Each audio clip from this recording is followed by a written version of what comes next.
नमस्कार विद्यार्थ्यांनो, माझे नाव माधुरी राजभर आहे. मी तुम्हाला हिंदी हा विषय शिकवणार आहे. आज विद्यालयात तुमचं स्वागत करत आहे. आज जो आपला 7वा धडा आहे त्याचा हा तिसरा सीझन आहे. पहिल्या सीझन मध्ये किंवा दुसऱ्या सीझन मध्ये आपण काय बघितले? अ, धड्याचं स्पष्टीकरण बघितले की धड्यामध्ये काय आहे. आता तिसऱ्या सीझन मध्ये आपण काय पाहणार आहे की शब्दात आणि काही प्रश्न आणि उत्तरे पाहणार आहे. तर चला बघूया. तर पहिलं काय आहे शब्दात? हिंदीतून हिंदी आणि मराठी. तर पहिलं काय खोकला. पेड़ के तने में बना हुआ बडा छेद. झाडाचा भोक म्हणजे पेडाचा जर बीचोबीच असा छेद असतात त्यांना म्हणतात झाडाची भोक. मोका औषध आणि मराठीतून संधी. मोका औषध आणि मराठीतून काय म्हणतात? संधी. नीड घोसला म्हणजे घरटे. काय? घरटे. तना पेड़ का निचला और प्रमुख भाग आणि मराठीतून झाडाचा खालचा. काय म्हणते? झाडाचा खालचा. तर हा झाला आपला शब्दात. अजून आहे ते पण बघूया.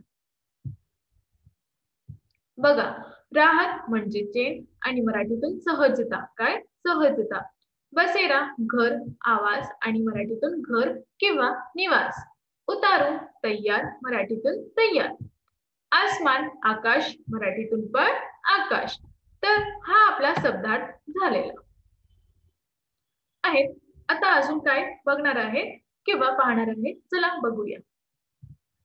बघा, आता पहिला प्रश्न. या धड्याचा हा पहिला प्रश्न आहे. प्रश्न आहे, कथन के सामने सही और गलत का चिन्ह लगाओ. आता काय करायचं? जे सही आहे त्याच्यावर सही आणि जे गलत आहे त्याच्यावर गलत असा चिन्ह लावायचा आहे. तर पहिला काय आहे बघा, टीटू गिलहरी और चिंकी चिडिया दोनों पड़ोसी थी. तर इथे आहे की टीटू गिलहरी आणि चिंकी चिडिया हे दोघं काय होतं? पडोसी होते. तर हा खरंच आहे ना? हो. तर हा शब्द किंवा हा प्रश्न काय आहे? खरंच. तर याचं उत्तर काय दिलेलं आहे? सही. मग यांचा समोर तुला काय करायचं आहे? तुम्हाला काय करायचं आहे? सही असं चिन्ह करायचं आहे. आता दुसरा बघूया. टीटू का घर पेड़ की शाखा पर और चिंकी का घर पेड़ की खोखल में था. तर इथे दुसरा प्रश्न काय आहे? टीटू यांचं घर कुठे होतं? शाखावर. आणि चिंकीचं घर पेड़ की खोखल में था. तर हा प्रश्न तुमचा काय आहे? गलत. कारण की हा गलत प्रश्न आहे. तर यांचा समोर तुम्हाला काय करायचं आहे? यांचा समोर तुम्हाला गलत असा चिन्ह काढायचा आहे. आता तिसरा प्रश्न. बच्चे जान गए थे की 1 और 1 11 होते हैं. जेव्हा हे सगळं झालं होता, अंतमध्ये काय झालं किंवा अंतीमध्ये काय झालं? सगळं एकमेकांशी बोलू लागले आणि तयार करू लागलो. तर हा प्रश्न आहे की त्यांना असं माहित पडलं होतं की 1 वर 1 म्हणजे 11 होतं. तर हा खरंच होतं. तर म्हणून तुमचा प्रश्न जे आहे हा सही आहे. तर याचा समोर तुम्ही काय करणार आहे? सही असा चिन्ह करायचं आहे. तर हे झालं आपला पहिला आणि दुसरा आणि तिसरा सही किंवा गलत यांचा चिन्ह लावायचा. आता चौथा बघूया. टीटू ने बच्चों को समझाया कि हम पड़ोसी हैं, हमें मिलजुल कर रहना चाहिए. इथे जे टीटू होते त्यांना कळवले होते आपल्या पोरांना की आपण एकमेकांशी पडोसी आहेत, मिळून जुळून राहायचं आहे. तर हा प्रश्न सही आहे. तर याचं उत्तर पण काय आहे? सही. आता पाचवा प्रश्न. साप पेड़ पर चढ़ने में सफल हो गए. जेव्हा साप चढत होता तेव्हा जी चिमणी होती त्यांनी काय केलं होतं? आपला चोचाचा ते झाडाचा वरती चोच करत होते म्हणून ती साप वर नाही गेला. तर तुमच्या जे उत्तर आहे हा काय आहे? गलत. तर तुमच्या प्रश्नासमोर तुम्ही काय करणार आहे? उत्तराचा गलत चिन्ह असा लावणार आहे. तर हे झाला आपला पहिला प्रश्न. आता दुसरा बघूया. दिए गए पर्यायों में से सही उत्तर चुनकर लिखो. आता तुम्हाला प्रश्न आहे, प्रश्नाच्या खाली काही उत्तरे दिलेली आहे, त्याच्या शोधून तुम्हाला उत्तर लिहायचं आहे. तर पहिला काय आहे? चिंकी जब दाना चुगने जाती तब. म्हणजे यात अजून काय आहे ते तुम्हाला शोधायचं आहे. तर तुमचा उत्तरे काय आहे बघा. अ टीटू और चिंकी के बच्चे मिलकर खेलते रहते थे. दूसरा, टीटू चिंकी के बच्चे का ध्यान रखती थी. तीसरा, उसके बच्चे भी उसके साथ जाते थे. तर याचं उत्तर काय आहे? चला बघूया. बघा, चिंकी जब दाना चुगने जाती तब टीटू चिंकी के बच्चों का ध्यान रखती थी. तुमचं उत्तर काय आहे? जेव्हा चिंकी दाना घ्यायला जातील तेवढा वेळ टिटूचं आहे ते यांचे जे दोन मुलं आहेत त्याचा ध्यान ठेवत होती. तर हा झाला आपला पहिला प्रश्न. आता दुसरा बघूया. टीटू और चिंकी के बच्चे लड़ाई पर उतारू थे और तिथे काय आहे दुसरा की टीटू आणि चिंकी याचे जो मुलं होते ते भांडण करायचं खूपच उतारू झालेले होते. तर यांचा उत्तर काय आहे चला बघूया. तो अ एक दूसरे के पेड़ से भगाना चाहते थे, ब एक दूसरे को मारना चाहते थे किंवा क एक दूसरे को तंग कर रहे थे. तर याचं उत्तर काय आहे चला शोधून घ्या. उत्तर आहे टीटू और चिंकू के बच्चे लड़ाई पर उतारू थे और एक दूसरे को पेड़ से भगाना चाहते थे. ते एकमेकाशी काय करत होतं भांडण करत होता आणि भांडण करायचं खूपच उतारू चाललेल्या होत्या आणि एक दुसऱ्यांना ते वृक्षाच्या तिथे भागवायचा होता म्हणून ते भांडण करत होते. तर हा झाला आपला दुसरा प्रश्न. पण आता तिसरा पाहणार आहे आपण. बघा टीटू और चिंकी समजा समजा कर थक गई पर बघा इथे आता प्रश्न काय आहे टीटू आणि चिंकू यांना समजून गेले ते थकले होते म्हणून त्याने काय केले अ बच्चे नहीं सोए, ब बच्चों ने एक न सुनी, क बच्चे नहीं. आता याचं उत्तर काय आहे चला बघूया. टीटू और चिंकू समझा समझा कर थक गई पर बच्चे नहीं माने. इथे उत्तर आहे टीटू आणि चिंकी त्यांना समजून घेतलेले होते आणि समजवले होते पण त्यांनी काहीही मानले नाही म्हणजे बच्चे नहीं माने. तर हा झाला आपला तिसरा. अजून बघूया. चौथा पेड़ से निकले चिपचिपे गोंद के कारण. अजून काय आहे बघूया. आता आपण उत्तरे बघूया. बघा अ सांप का पेड़ पर चढ़ना मुश्किल हो गया, व सो किंवा सांप मर गया, क सांप तेजी से पेड़ पर चढ़ गया. तर इथे तुमचं उत्तर काय आहे चला बघूया.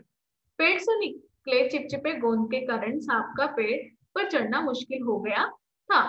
आता इथं काय आहे तुमचं उत्तर जे पेड़ जे आहे त्यातून वृक्ष जे तिथून चिपचिप गोंद काढलेले होते त्यातून जे साप आहे ते वरती नाही गेले त्यातून चढत खूपच मुश्किल झालेला होता आणि ते खाली पडलं.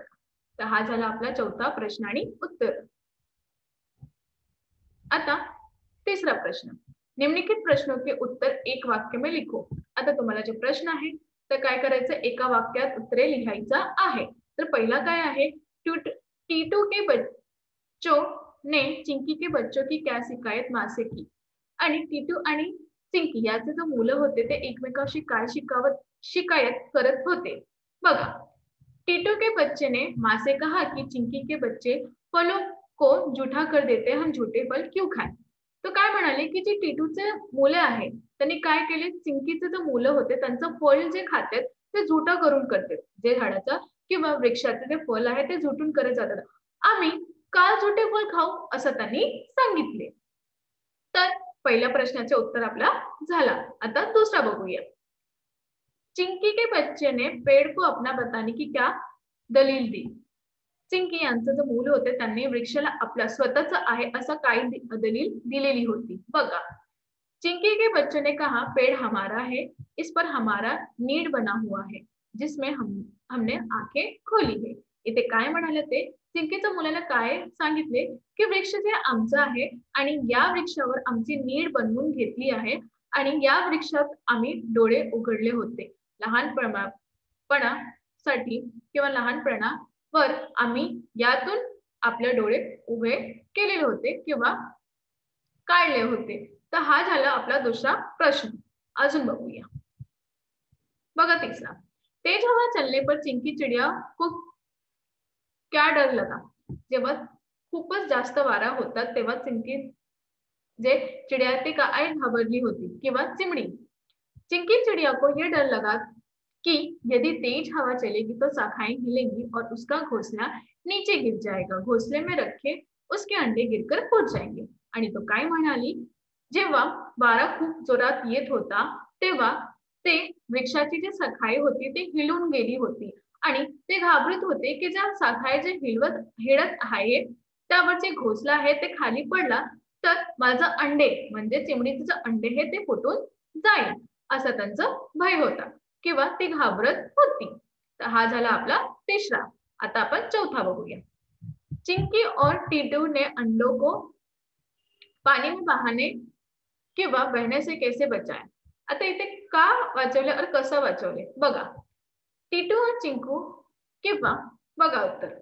चिंकी और टीटू दोनों ने मिलकर टीटू के अंडे को चिंकी के घोंसले में पहुंचाया और पत्तों से घोंसले को ढक दिया. इथे काय केले त्यांनी, चिंकी आणि टीटू यांनी दोघं मिळून टीटूचे जे अंडे होते त्यांना घोंसल्यामध्ये ठेवले आणि त्यातून पत्ते, वृक्षाचे जे पत्ते होते त्यातून घोंसल्यातून ढकल गेले. तर हा झाला आपला चौथा प्रश्न आणि उत्तरे. अजून आहेत का बघूया. हो, तर हा पाचवा प्रश्न काय आहे चला बघूया. पेड़ के नीचे बिल में रहने वाला सांप पेड़ पर क्यों चढ़ा. जेव्हा जे पेड़च्या खाली बिल होतात तिथे साप राहत होता ते पेड़वर किंवा वृक्षवर का चढला असा प्रश्न आहे. बघा उत्तर. पेड़ के नीचे बिल में रहने वाला सांप टिट्टू गिलहरी के बच्चों को निगलने के लिए पेड़ पर चढ़ा. इथे जो साप होता ते वृक्षवर का चढला याचं उत्तर आहे की पेड़च्या खालीचं बिल होता, जे साप होता ते टिटूचं गिलहरीचे जे मुलं होतं त्यांना निगलायचं होतं किंवा खायचं होता म्हणून ती वृक्षावर चढला. कोण? साप चढला. कळलं ना तुम्हाला. तुम्हाला कसं प्रश्न आणि उत्तर लिहायचं हे पण मी कळून दिलेले आहे, तर तुम्ही लिहून घ्या. हो चालेल. मग आज आपण काय शिकलो. आज आपण हा शिकलो की हा प्रश्न आणि उत्तर कसा आहे कसं नाही आहे हे शिकलो. आणि धड्यात आपण काय शिकलो. धड्यात आपण हे शिकलो की एकर एक म्हणजे एक आणि एक होऊन किती होते 11 होते. म्हणजे याचं जे 11 आहे याचा शब्दात अर्थ असा आहे की कशाप्रमाणे आपण एकजूट मिळून एकमेकाशी मदत करायचा आणि जिथे पण काही कठीण परिस्थिती येतात तिथून समजून घ्यायचं, एकमेकांना समजून घ्यायचं आणि मागे होऊन निघायचं. कारण की जेव्हा तुम्ही एकमेकाशी मदत करतात त्यांचा जो दिन आहे किंवा त्यांची जी सुरुवात आहे खूपच चांगल्या प्रमाणे जातात. कारण एक इथं उदाहरण आहे की जसं जे चिंकी जेव्हा ती एकमेकाशी चिंकी किंवा टिटू जे एकमेकाशी मदत नाही करायची किंवा नाही त्या परिस्थितीत नाही करायचं त्या चिमणीचं जे अंडे होते ते फुटून जाणार आणि त्यांचं मूल नाही जन्मत जातात. असा हा परिस्थितीतून त्यांनी एकमेकाशी मदत केलेली आणि त्यांचं पोर वाचवले. अशा प्रमाणे तुम्ही पण एकमेकाशी मदत करू या. धन्यवाद.